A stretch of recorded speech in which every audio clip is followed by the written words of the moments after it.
حضرت امیر محمد اکرم اعوان صاحب. حضرت جی اگلا سوال ڈاکٹر عائشہ ستوت ہیں لاہور سے. یہ کہتے ہیں حضرت جی آج کل یہ ٹرینڈ عام ہے کہ جرائم کی بھی سائیکولوجیکل ریزن تلاش کی جاتی ہے. اس سلسلے میں اسلام کا پوائنٹ آف ویو کیا ہے؟ اسلام میں سائیکولوجیکل ایفیکٹس یا اس کے نفع نقصان کو سوچنا سمجھنا بحث کرنا کو منع نہیں ہے.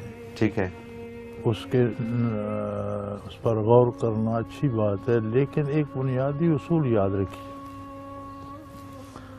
جب اللہ اپنا نبی یا رسول مبعوث فرماتا ہے تو وہ اس لیے ہوتا ہے کہ اس کا اتباع کیا. ٹھیک ہے.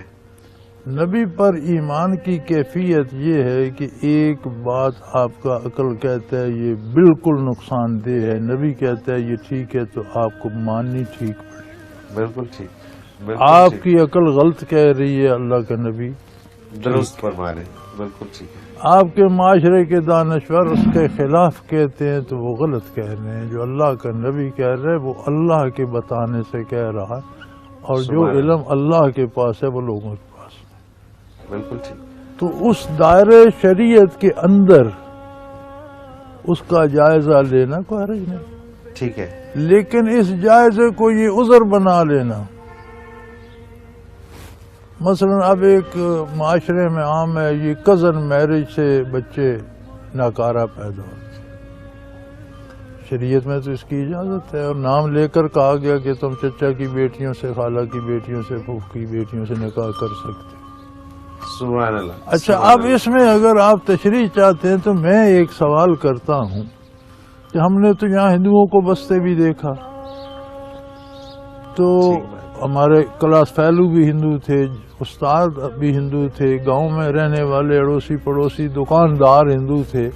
تو ہندوؤں کا ایک رواج تھا کہ جہاں تک کوئی رشتہ ادنا سا بھی بنتا ہے وہاں تک وہ شادی نہیں کرتے تھے. اچھا. ہمیشہ ایسے خاندان میں شادیاں کرتے تھے جس سے ان کا کوئی رشتے کا تعلق نہ ہو. واقفیت ہونا ایک الگ بات ہے، لیکن کوئی نسبی تعلق نہ ہو. اچھا. ان کے ہاں بھی معذور بچے پیدا ہوتے تھے. صحیح. ہم نے معذور ہندوؤں کو دیکھا، بڑوں کو بھی بچوں کو بھی.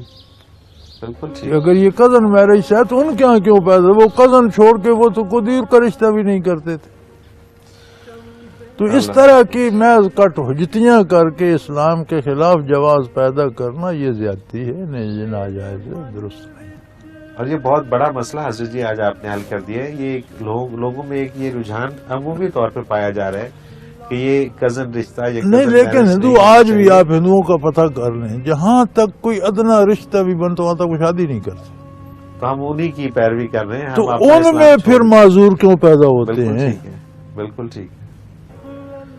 ہمارے ہاں نورپور میں ایک بڑا معروف طبیب ہوتا تھا، اس کی ٹانگیں کام نہیں کرتی تھی، معذور تھا. اور اس طرح کے ہندو ہم نے پاگل بھی دیکھے ہیں، معذور بھی دیکھے ہیں. بالکل ٹھیک. تو وہ پاگل یا معذور یا ان کے اعضاء و جوارے یا اس طرح وہ تو کزن میرج، کزن کو تو چھوڑ دو، وہ تو دور تک بھی نہیں کرتے تھے، پھر ان کے یہاں کیوں تھے؟ بالکل صحیح. تو یہ ایک بیماری ہو سکتی ہے، اس کا کوئی علاج تجویز کی الگ بات ہے. یہ تو محض وہ ہندوؤں کا رواج لے کر کہنا کزن میرج